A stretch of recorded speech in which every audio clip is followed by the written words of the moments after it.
সুমন একাডেমির ইউটিউব চ্যানেলে স্বাগতম। আমরা আজকে পৃষ্ঠা 30 দ্বিতীয় অধ্যায়ের 9 নং অঙ্কটি আলোচনা করব। এখানে বলা হয়েছে সাইফ সাহেব বাজার থেকে 25 কেজি চাল, 350 টাকার সরিষার তেল এবং 668 টাকার মশলা কিনলেন। প্রতি কেজি চালের মূল্য 72 টাকা। তিনি দোকানদারকে 3000 টাকা দিলেন। দোকানদার তাকে কত ফেরত দিবে? আচ্ছা, দোকানদার কত ফেরত দিবে তা নির্ভর করবে আমি কত টাকার জিনিস কিনলাম। তাহলে আমাকে আগে বের করতে হবে আমি কত টাকার জিনিস কিনলাম। আমি সরিষার তেল কিনলাম 350 টাকার, মশলা কিনলাম 668 টাকার, আর কি কিনলাম?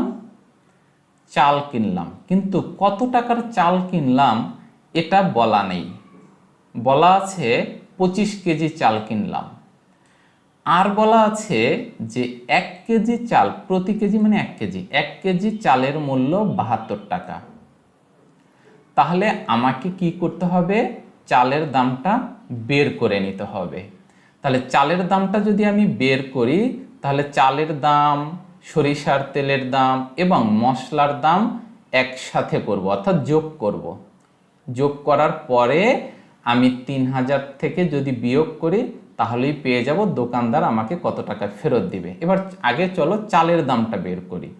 তাহলে আমরা কি করব যে 1 কেজি চালের মূল্য 72 টাকা, 1 কেজি চালের মূল্য 72 টাকা, সুতরাং 25 কেজি চালের মূল্য কত? সুতরাং 25 কেজি চালের মূল্য বেশি হবে। 1 কেজি চালের মূল্য যদি 72 টাকা হয় তাহলে 25 কেজি চালের মূল্য বেশি হবে। বেশি হলে গুণ করতে হয়, তাহলে আমরা গুণ করলে পাই 1800 টাকা। আচ্ছা, তোমরা রাফে গুণ করে দিবে, কারণ এই গুণগুলো তোমরা পারো। অর্থাৎ এখানে 1800 টাকা। তাহলে আমরা চালের মূল্য পেলাম 1800 টাকা। এবার আমরা কি করব যে আমরা দোকান থেকে বাজার থেকে কি কি কিনলেন, সাইফ সাহেব কি কি কিনলেন সেটা হলো একসাথে করব, অর্থাৎ যোগ করব। তাহলে চালের মূল্য 1800 টাকা, তেলের মূল্য 350 টাকা আর মশলার মূল্য 668 টাকা। এই তথ্যগুলো কোথায় পেলাম? এই প্রশ্নের মধ্যেই আছে। শুধু চালের দাম বের করা ছিল না, বলা ছিল 25 কেজি চাল কিনেছে আর 1 কেজি চালের মূল্য 72 টাকা, এই জন্য চালের মূল্যটা আমরা বের করে নিয়েছি। এবার এটা যোগ করলে কত হয়? 2818 টাকা। এই 8 আর 5 আর 6 11, 1 হাতে 1, 6 আর 3 9, 9 আর 8 যোগ করলে 17 আর হাতের 1 18, 8 হাতে 1, 1 আর 1 2, এই মোট মূল্য 2818। এখন চিন্তা করো যে তুমি চাল, তেল আর সরিষা কিনলা 2818 টাকা দিয়ে, আর দোকানদারকে তুমি দিলা 3000 টাকা। এখন দোকানদার কত ফেরত দিবে? তুমি যা কিনেছো সেই টাকা রেখে বাকি টাকা ফেরত দিবে। তাহলে এই কত, মানে তুমি যে 3000 টাকা দিয়েছো আর মোট যা কিনেছো এই টাকা রেখে বাকিটা কত থাকে এটা কি করলে বের হবে? এটা বিয়োগ করলে বের হবে। আমরা দোকানদার বিয়োগটা করে ফেলি। দোকানদারকে দিলেন 3000 টাকা, চাল, তেল ও মশলার মোট মূল্য 2818 টাকা, আর বিয়োগ করলে থাকে 182 টাকা। অর্থাৎ 8 আছে 10 হবে, 2 হলে হাতে 1, 1 আর 1 2, 2 আছে 10 হবে, 8 হলে হাতে 1, 8 আর 1 9, 9 আছে 10 হবে, 1 হলে হাতে 1, 1 2 আর 1 3, 3 3 মিলে গেলে 0, অর্থাৎ 182 টাকা। তাহলে দোকানদার ফেরত দেবে 182 টাকা। উত্তর 182 টাকা। আশা করি তোমরা অঙ্কটি বুঝতে পেরেছো। এবার চলো আমরা পরের অঙ্কটিতে চলে যাই, 10 নম্বর অঙ্ক। অর্থাৎ আমরা এবার যাব 30 পৃষ্ঠার 10 নম্বর অঙ্কে। বলেছে একটি ফলের দোকানে একটি আনারস 48 টাকায়, একটি আনার 95 টাকায় এবং একটি আতাফল 75 টাকায় বিক্রি হয়। সোনিয়া 4টি আনারস, 2টি আনার এবং 5টি আতাফল কিনে 1000 টাকা দোকানিকে দিলে কত ফেরত পাবে? আগের অঙ্কটির মতোই, কিন্তু এখানে কথা হলো যে দোকানিকে দিয়েছে 1000 টাকা, এখন কত ফেরত পাবে?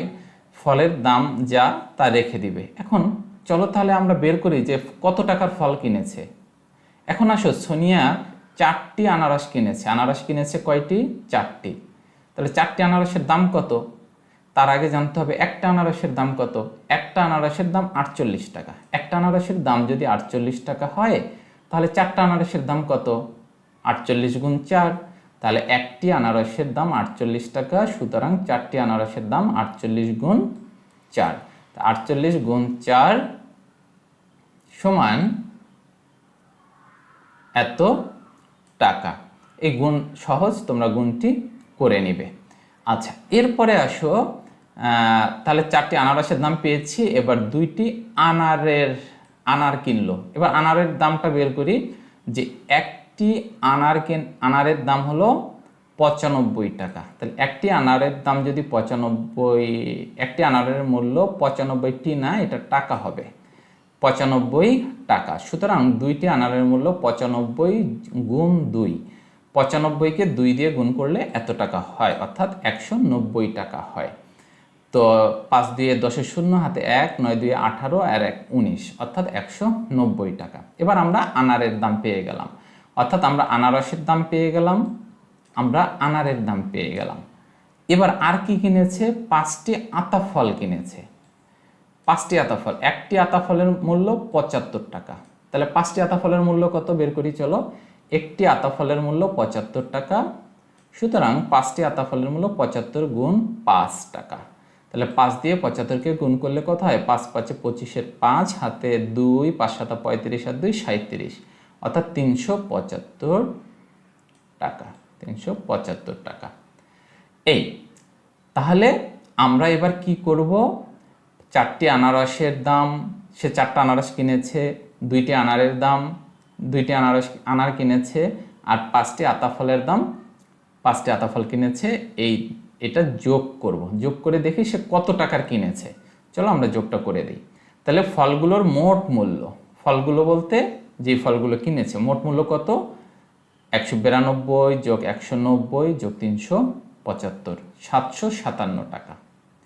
যোগগুলো সহজ, তোমরা করতে পারবে। 5 0 আর 2 যোগ করলে 7, 7 আর 9 16, 16 আর 9 25 5, হাতে 2, 3 2 5 6 আর 1 7, 757 টাকা। তাহলে সে মোট ফল কিনলো 757 টাকার, আর দোকানিকে দিল 1000 টাকা। এবার ফেরত পাবে কত? বিয়োগ করলে বের হয়ে যাবে।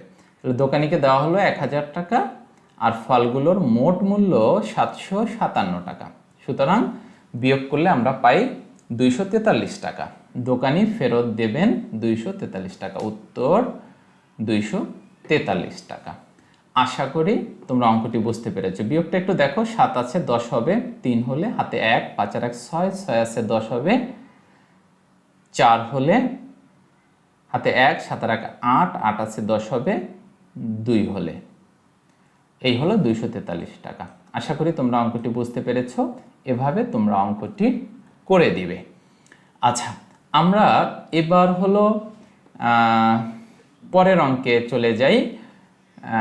তোমরা অবশ্যই কমেন্টস করে জানাবে অঙ্কটি কেমন,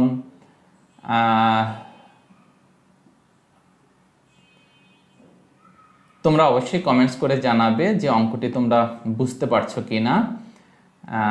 আর অবশ্যই বেশি বেশি করে শেয়ার দিবে, যাতে অন্যরা দেখতে পায়, অন্যদের দেখার সুযোগ করে দিবে। পরের অঙ্কে আমরা চলে যাই। এটাও পৃষ্ঠা 30-এর অধ্যায় 2-এর 11 নম্বর অঙ্ক। হ্যাঁ, অঙ্কটা কি বলছে? ফাতিহা, সুলতান, আফরিন 3 ভাই বোন তাদের বাবার সঙ্গে মেলায় গিয়ে নাগরদোলায় চলল। নাগরদোলায় একবার উঠলে 15 টাকা করে দিতে হয়। একবার উঠলে দিতে হয় কত? 15 টাকা। নাগরদোলায় ফাতিহা 5 বার উঠল, সুলতান 7 বার উঠল এবং আফরিন 1 বার উঠল। বাবা কাউন্টারে 500 টাকা দিলেন, কত টাকা ফেরত পাবেন? এই 3টি অঙ্কই একদম সেম অনুরূপ। এবার চলো, যে কাউন্টারে দিয়েছেন 500 টাকা, তাহলে ফেরত পাবেন কত? ফেরত পাবেন, তো এরা 3 জনে যত উঠেছেন যতবার তাতে যত টাকা হয় ওই টাকা রেখে বাকিটা ফেরত দিবেন। এখন আমরা হিসাব করে দেখি যে এক একজনে তো যতবার উঠেছে তাতে কত টাকা হয়, অর্থাৎ ফাতিহা 5 বার উঠছে, তাহলে একবার উঠলে দিতে হয় 15 টাকা, তাহলে 5 বার উঠলে দিতে হয় 15 গুণ 5, 5 15 75 টাকা। তাহলে আমরা একটু সাজিয়ে নেই অঙ্কটা। এরপরে সুলতান উঠেছে 7 বার, 7 বারে কত টাকা হয়? আফরিন উঠেছে একবার, একবারে তো 15 টাকা। এরপরে তিনজনেরটা যোগ করব যে কত টাকা হয়, তাহলেই আমরা 500 থেকে বিয়োগ করে দিয়ে বুঝতে পারবো কত টাকা ফেরত পাবে। চলো অঙ্কটা সাজিয়ে ফেলি। তাহলে নাগরদোলায় ফাতিহার একবার উঠলে দিতে হয় 15 টাকা, সুতরাং 5 বার উঠলে দিতে হয় 15 গুণ 5 75 টাকা। প্রশ্ন হতে পারে যে এটা গুণ করব কেন? এটা গুণ করব কারণ একবারের আমি আগেই বলেছি, একবারের মূল্য দেওয়া থাকলে বেশিবারেরটা চাওয়া হলে গুণ করতে হয়। আর হচ্ছে আমরা এটা একবার উঠলে দিতে হয় 15 টাকা, বেশিবার মানে 5 বার উঠেছে, এই জন্য বেশি টাকা দিতে হবে, গুণ করতে হয়েছে। এবার সুলতান একবার উঠলে দিতে হয় 15 টাকা, সুতরাং সুলতান উঠেছে 7 বার, তাকে দিতে হবে 15 গুণ 7 অর্থাৎ 105 টাকা। আর আফরিনের একবার উঠলে দিতে হয় 15 টাকা, সে একবারেই উঠেছে। এবার নাগরদোলায় 3 জনের মোট দিতে হয় 75, 105 যোগ 15 টাকা, আর এটা যোগ করলে হয় 195 টাকা। তাহলে কাউন্টারে তার বাবা দিয়েছেন 500 টাকা, আর তাদের জন্য দিতে হবে 195 টাকা। ফেরত পাবে কত? 500 থেকে 195 বিয়োগ করলেই আমরা পেয়ে যাব। তাহলে বাবা কাউন্টারে দিলেন 500 টাকা, 3 জনের মোট দিতে হবে 195 টাকা, সুতরাং ফেরত পাবেন 305 টাকা। উত্তর 305 টাকা। আশা করি তোমরা অঙ্কটা বুঝতে পেরেছ, কারণ 3টা অঙ্কই অনুরূপ। আশা করি তোমরা বুঝতে পেরেছো। তারপর কমেন্টস করে জানাবে যে তোমরা অঙ্কগুলো বুঝতে পারছো কি না। অঙ্কগুলো দেখার জন্য তোমাদের অনেক অনেক ধন্যবাদ। আশা করি পরের অঙ্কগুলো আমাদের চ্যানেলের সাথে থেকে তোমরা অঙ্কগুলো করবে। আর হ্যাঁ, চ্যানেলটি সাবস্ক্রাইব করতে ভুলো না। পরের অঙ্কগুলো দেখার আমন্ত্রণ জানিয়ে শেষ করছি। আল্লাহ হাফেজ।